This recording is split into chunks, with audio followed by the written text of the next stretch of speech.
एक शौहर अपनी वाइफ को लेकर के एक मौलवी के पास जाता है और कहता है कि इससे अचानक से जिन चिमट गया है, अजीब अजीब हरकतें करती है। मौलवी पहले दम दरूद करता है, उसके बाद जिन से बातें करने लग जाता है। जिन से कहता है कि इस औरत से निकल जाओ वरना मैं तुम्हारे साथ बहुत बुरा करूंगा। जिन कहता है ठीक है, लेकिन मेरी एक शर्त है। कौन सी? जिन कहता है कि मैं इस औरत से निकल कर इसके शौहर को चिमट जाऊंगा। शौहर ये सुनकर एक दो कदम पीछे हटता है, मौलवी से कहता है नहीं नहीं, ऐसा नहीं हो सकता। तो जिन से पूछता है मौलवी कि तुम शौहर को क्यों चिमटना चाहते हो? जिन कहता है कि ये नमाज नहीं पढ़ता।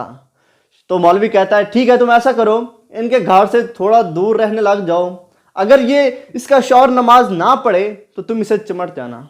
जिन कहता है ठीक है, मुझे मंजूर है, डील डन। घर चले गए।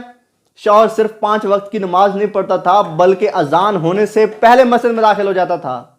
तो वो औरत मौलवी को फोन करती है और कहती है कि हमारी जो सियासत थी, हमारा जो ढोंग था, वो काम कर गया। अब वो अजान होने से पहले मुझसे पहले मस्जिद का दरवाजा खोलता है।